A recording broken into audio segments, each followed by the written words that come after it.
इतिहास का वह स्वर्णिम दिन जब 21 साल की एक भारतीय लड़की की हिम्मत ने अंग्रेजों के होश उड़ा दिए थे। साथ ही इस लड़की ने उस रूढ़िवादी सोच को भी जड़ से हिला दिया कि हथियार चलाना सिर्फ पुरुषों का काम है।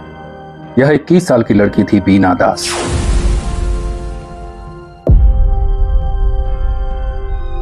स्वागत है आप सभी का देशभक्ति पाठ्यक्रम के एक और नए वीडियो में। वैसे तो पूरी भारत की आज़ादी में कई लोगों ने अपनी शहादत दी, पर एक शहादत इसमें बीना दास की भी है। बीना दास बचपन से ही क्रांतिकारी स्वभाव की थी और ऐसा होना स्वाभाविक भी था, क्योंकि वे बेटी थी वेणी माधव दास की। वेणी माधव दास एक बंगाली विद्वान थे, एक प्रख्यात अध्यापक थे जो कभी रावेंसा कॉलेजिएट स्कूल में सुभाष चंद्र बोस के गुरु थे। सुभाष चंद्र बोस के मस्तिष्क पर कितना प्रभाव था वेणी माधव दास का, इसका जिक्र सुभाष चंद्र बोस अपनी लिखी गई पुस्तक भारत पथिक में करते हैं। इसलिए बीना का बचपन से ही क्रांतिकारी स्वभाव का होना कोई नई बात नहीं थी। वे अपनी स्कूल की शिक्षा के बाद उन्होंने छात्रीय संघ यानी कि महिला छात्र संघ में शामिल हो गई। संघ में सभी छात्राओं को लाठी तलवार चलाने के साथ साथ साइकिल और गाड़ी चलाना भी सिखाया जाता था। साइमन कमीशन के बहिष्कार के समय बीना ने अपनी कक्षा की कुछ अन्य छात्राओं के साथ अपने कॉलेज के फाटक पर धरना दिया। वे वॉलंटियर बनकर के कांग्रेस के अधिवेशनों में भी शामिल होती रहीं। इसके बाद वे एक क्रांतिकारी संगठन युगांतर दल के क्रांतिकारियों के संपर्क में आई, जहां से उन्हें अपने क्रांतिकारी विचारों को और फैलाने का अवसर मिला। बीना दास को बीए की परीक्षा पूरी करके दीक्षांत समारोह में अपनी डिग्री लेनी थी।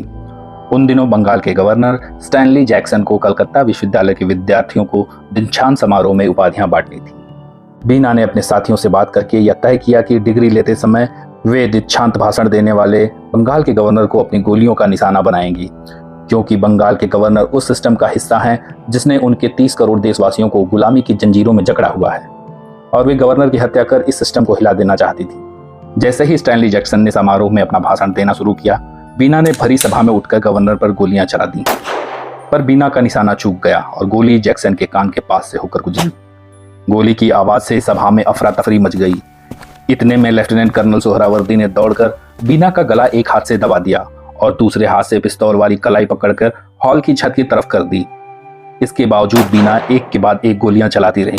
उन्होंने कुल 5 गोलियां चलाई। बीना को तुरंत ब्रिटिश पुलिस ने गिरफ्तार कर लिया।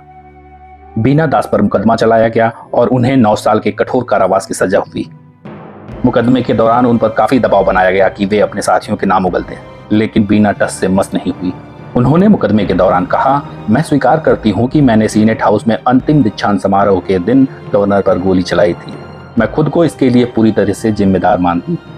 अगर मेरी नियति मृत्यु है तो मैं इसे अर्थपूर्ण बनाना चाहती हूं, सरकार की उस निरंकुश प्रणाली से लड़ते हुए जिसने मेरे देश और देशवासियों पर अनगिनत अत्याचार किए हैं। ऐसी थी इन देशवासियों की ताकत, जो ठान लिया वो करके ही दम लेते थे। अपने पर ही अकेले सब जुल्म सह जाते थे, परंतु अपने साथियों और देशवासियों को मुसीबत में नहीं डालते थे। जब वे जेल से छूटी तब उन्होंने भारत छोड़ो आंदोलन में भाग लेना शुरू कर दिया और एक बार फिर उन्हें गिरफ्तार कर लिया गया और 1945 तक वो फिर से जेल में रहीं।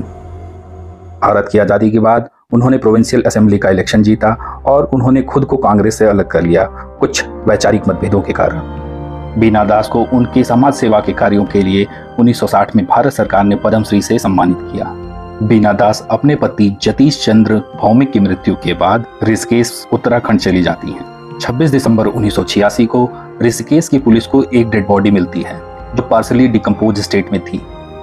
ऋषिकेश की पुलिस इस बात को रिपोर्ट करती है और डेड बॉडी को आइडेंटिफाई करने में लगभग 1 महीने का समय लगता है, और 1 महीने बाद ये सच सामने आता है कि देश की महान क्रांतिकारी महिला बीना दास अब इस दुनिया में नहीं है।